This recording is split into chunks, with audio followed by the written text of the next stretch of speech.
예, 여러분 안녕하십니까? 이충근 TV 240주차 말씀드리도록 하겠습니다. 오늘 그 첫 번째 주제를 제가 미국 논문을 하나 읽었는데 논문이 아주 제목이 재미있습니다. 내용도 재미있고 그래서 그것을 한번 요약해서 설명해 드리고 제 견해를 좀 말씀드리려고 합니다. 한국말로 번역을 하면은 중국은 러시아가 아니고 대만은 우크라이나가 아니다. 지금 우크라이나 전쟁하는 걸 보고 대만에서 전쟁 날지 모른다라고 많은 사람들이 생각을 하죠. 거기에 관련된 재미있는 글입니다. 영어 논문 제목으로는 China is not Russia, Taiwan is not Ukraine. 그러니까 중국은 러시아가 아니고 대만은 우크라이나가 아니다. 예, 많은 사람들이 서로 비교하고 싶어해요. 지금 러시아가 우크라이나를 공격했으니까 중국은 대만을 공격할 것이다. 라고 이렇게 서로 유추를 하고 싶은 그런 마음이 생기는데, 다른 부분이 좀 있습니다. 다른 부분이 상당히 큰 차이가 있을 수 있는데, 그 부분을 얘기를 해드리겠습니다. 3월 5일 날, 그렇게 이제 우크라이나 전쟁이 시작되고서 한 2주 정도 지났을 때, 미국의 폼페오 장관, 트럼프 대통령의 CIA 국장도 했고, 외무부 장관도 했던 사람인데 이 폼페오 장관이 대만을 방문해가지고 연설을 했는데 미국은 조속한 시일 내에 대만을 국가로 승인해야 할 것이다 라고 얘기를 했습니다. 그래야지 우크라이나처럼 이 공격을 당하지 않는 그런 안전장치가 된다라고 얘기를 한 거예요. 그리고 3월 30일 날 바이든 대통령이 이건 우리가 지난 시간에 잠깐 얘기했습니다. 미국은 우크라이나에서 지금 전쟁이 발생했음에도 불구하고 아시아 태평양 지역에 강력하게 초점을 맞출 것이다 라고 얘기를 했습니다. 지금 저쪽에서 전쟁 나고 우크라이나 불쌍하지만 미국의 가장 중요한 관심은 아시아 인도 태평양이야 라는 얘기죠. 우리한테는 좀 그렇게 무서운 뉴스는 아닙니다. 기분 좋은 뉴스라고 볼 수 있죠. 예, 지금 미국은 우크라이나가 아니라 아시아 태평양이 가장 중요하다라고 얘기를 했습니다. 그리고 4월 5일 미국 에포크 타임스에 보니까 미국의 국회의원들이 중국이 대만을 침략하지 못하게 하기 위해서 미국은 대만에 대한 지원을 훨씬 더 늘려야 한다. 그럼으로써 우크라이나를 위험하게 만든 그런 요인들을 전부 다 피해야 한다. 이것도 대만을 위해서. 그리고 우리는 대만 쪽에 있는 나라니까 상당히 우리한테 좀 긍정적인 뉴스가 나왔습니다.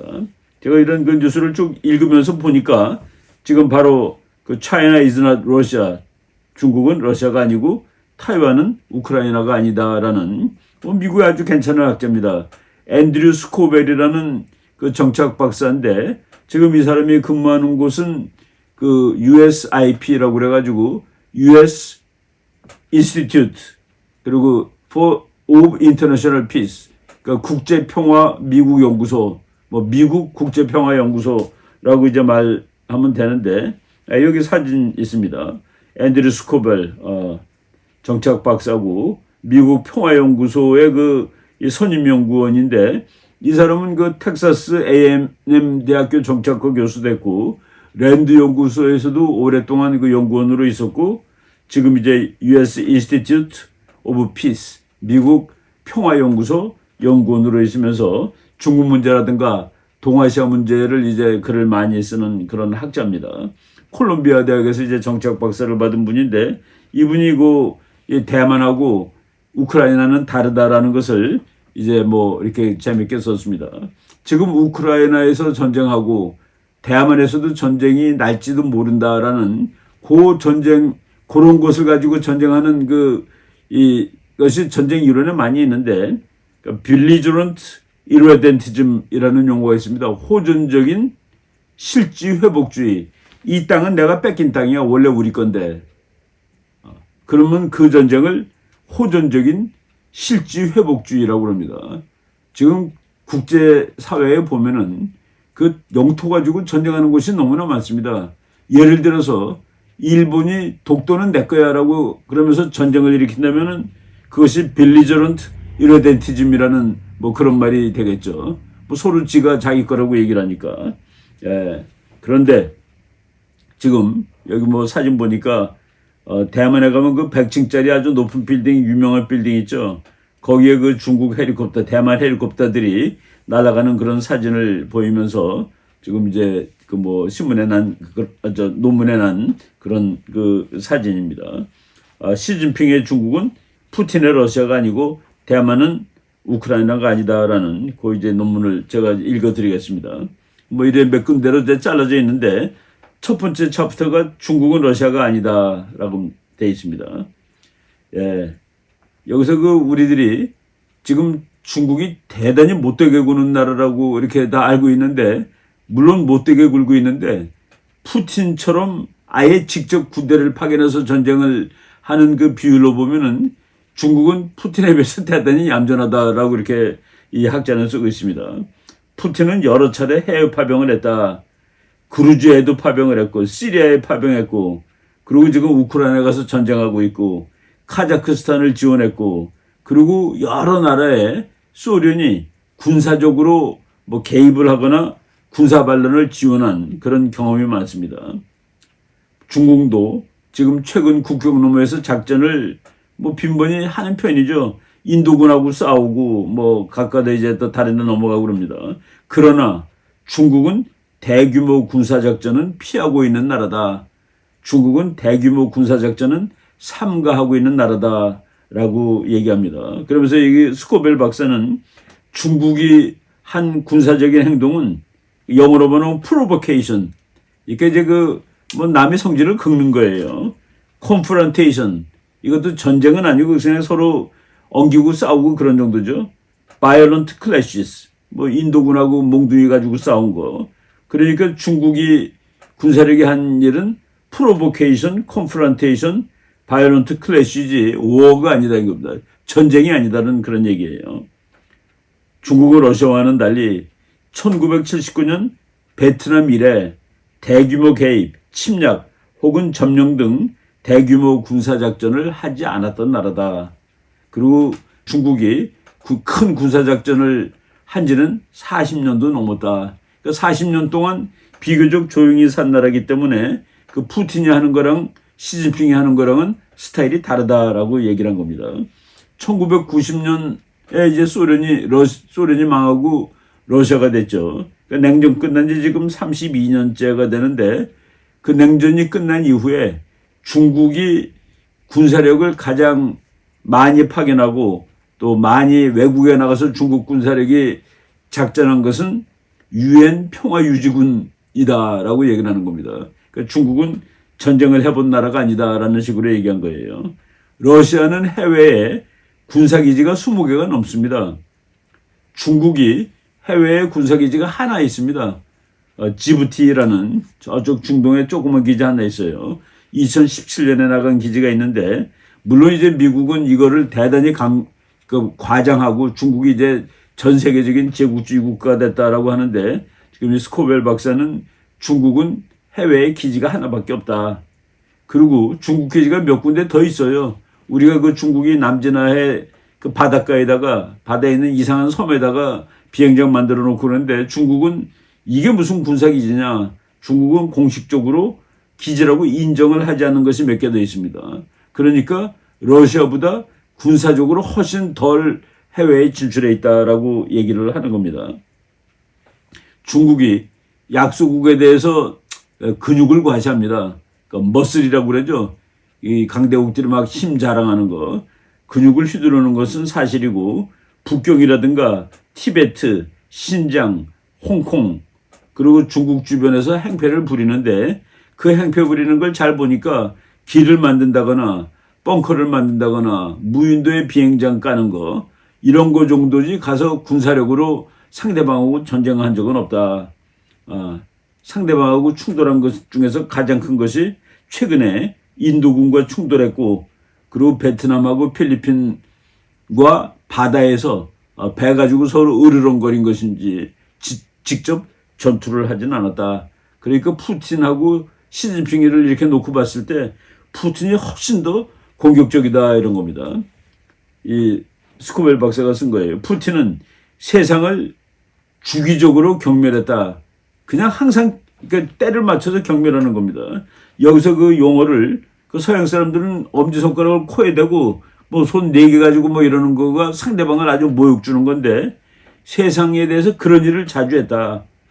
그런데 푸틴은 우통 벗고 말 타고 그런 사진도 있죠. 그러니까 자기가 강력하다는 것을 이제 보여요.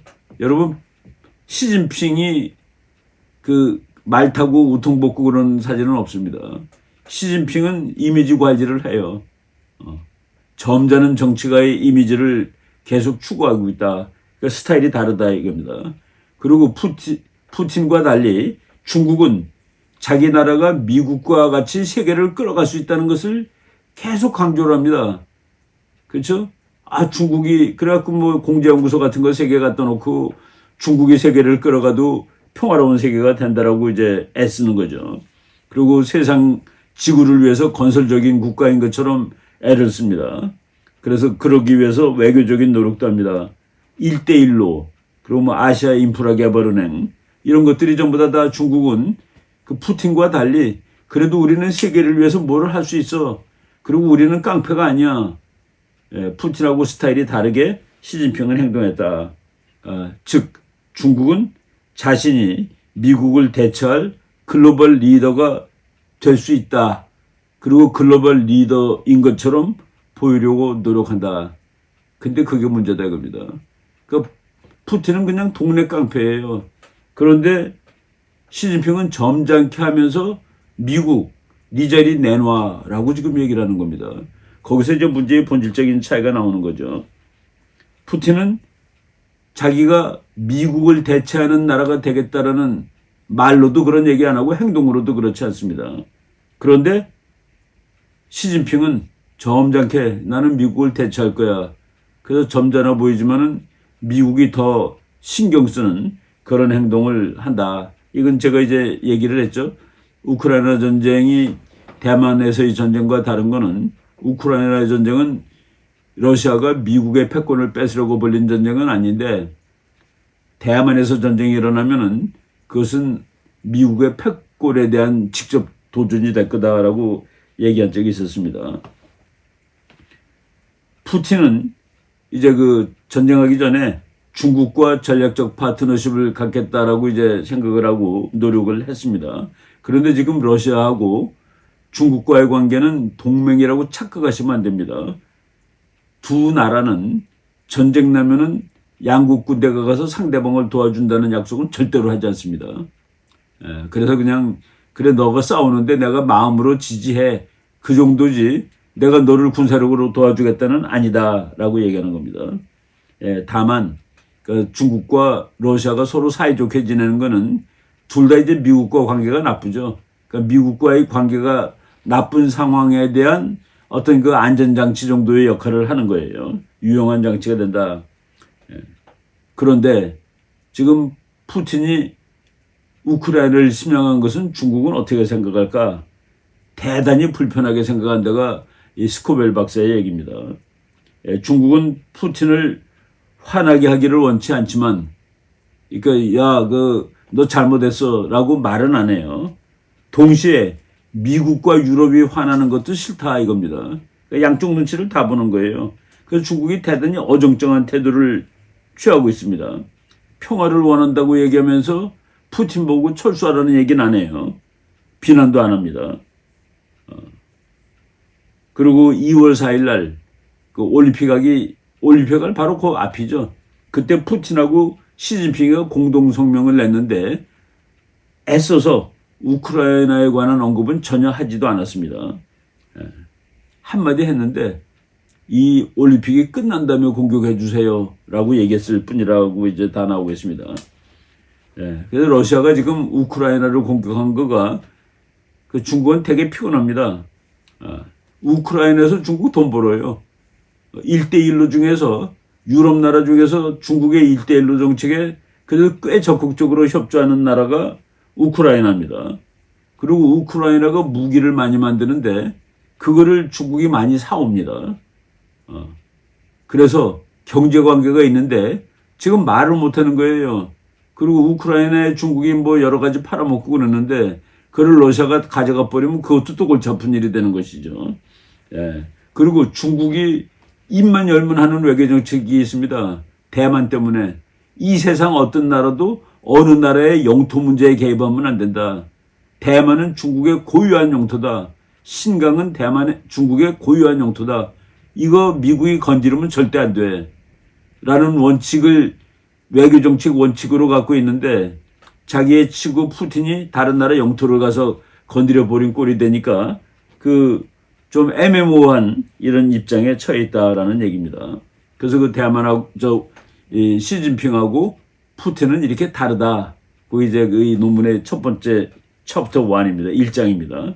두 번째 챕터는 대만은 우크라이나가 아니다. 둘이 뭐가 다르냐? 예. 대만은 말이죠. 세계의 외톨이입니다. 근데 우크라이나는 180나라하고 외교 관계를 맺고 있는 나라예요. 근데 대만은 외톨인데도 불구하고 끈끈한 관계가 미국과 있습니다.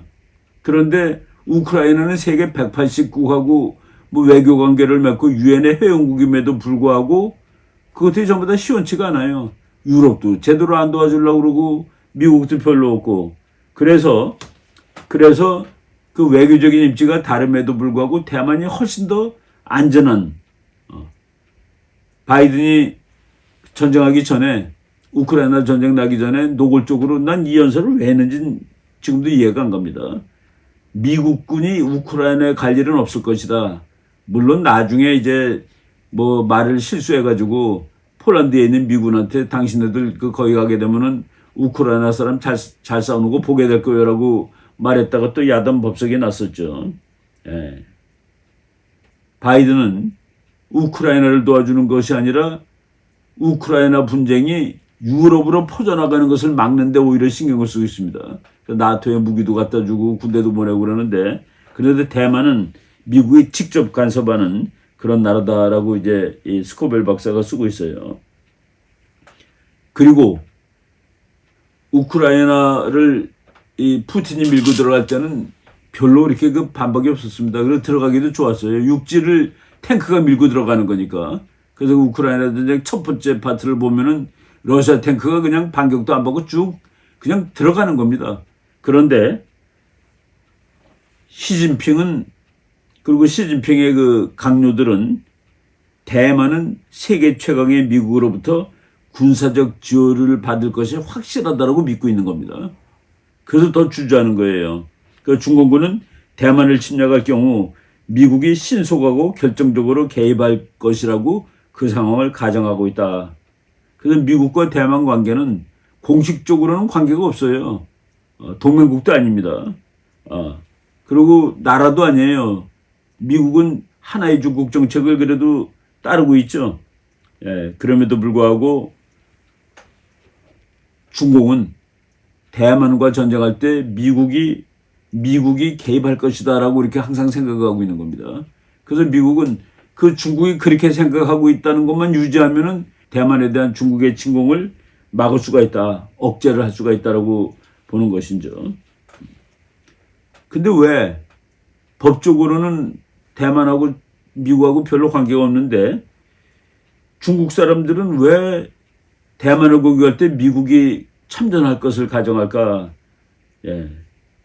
그래서 지금 중국 사람들한테는 대만과 미국의 없는 동맹관계가 아이언클레드 얼라이언스라고 생각을 한다.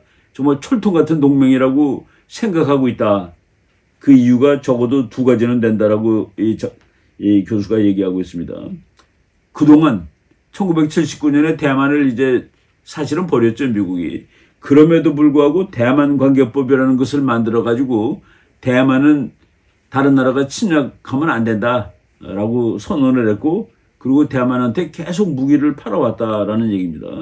그리고 미국 역대 행정부 전체가 1972년부터 79년부터 지금까지 뭐 그러니까 한 40년 넘죠. 미국의 역대 대통령 전원이 대만을 지켜주겠다라고 이 공헌을 했다는 얘기입니다. 워싱턴 관리들, 두 번째로 워싱턴 관리들도 대부분이 미국과 대만 사이의 관계는 거의 동맹이야라고 인식을 하고 있다는 거예요.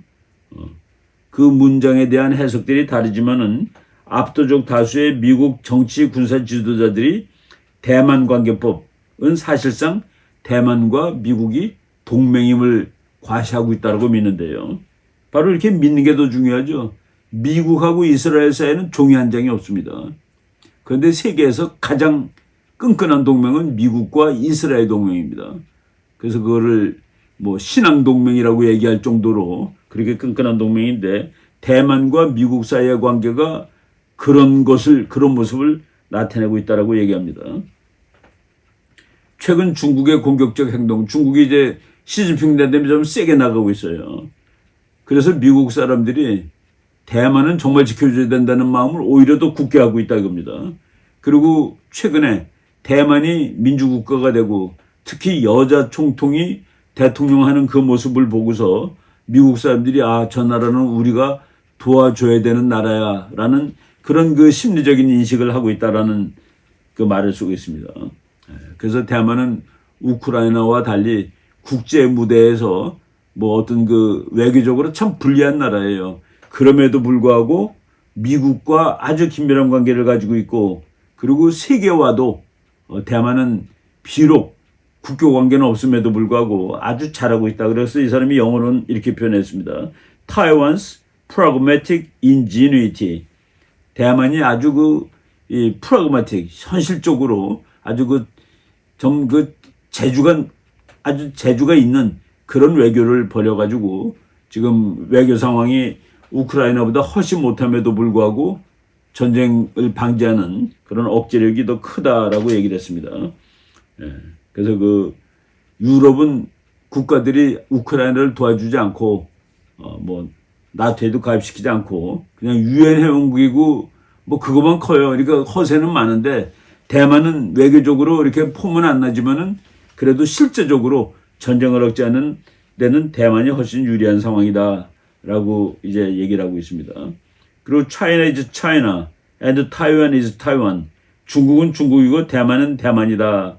라는 그 챕터가 하나 있는데, 뭐, 대만 문제는 중국이 이거는 결코 양보할 수 없는 문제라고 이제 항상 얘기를 하고 있죠. 중공의 핵심 이익이다. 영토 이익이다. 반드시 해결해야 될 문제다. 중국 공산당이 존재하는 이유가 대만과의 통일이다. 그리고 대만 문제는 주권 문제이고 영토 문제라는 사실을 중국이 계속 강조를 하는데 대만에 대해서 뭐 평화 통일이면 좋겠지만은 전쟁이라는 수단을 결코 포기하지 않고 있고 그리고 중국은 지난 40년 동안 모든 군사력 증강을 대만을 점령하기 위한 그리고 모든 군사훈련을 대만하고 싸우기 위한 훈련을 해왔다. 그것이 사실이지만은 지금 우크라이나 사태에는 대만한테 대단히 유리합니다. 지금 왜 미국이 뭐 미국은 뒤에서는 이제 뭐 협상하라는 얘기를 하지만은 그럼에도 불구하고 계속 무기를 대주는 거예요. 나토도 계속 무기를 대줘가지고 그리고 모든 언론이 우크라이나 전쟁 잘하고 있어 라고 얘기하니까 항복하지 않고 싸우는 겁니다. 항복하지 않고 싸우고 시간을 끌어서 무슨 효과를 보느냐. 중국한테 이거 잘못 건드리면 골치 아프겠구나라는 그 겁을 주는 겁니다.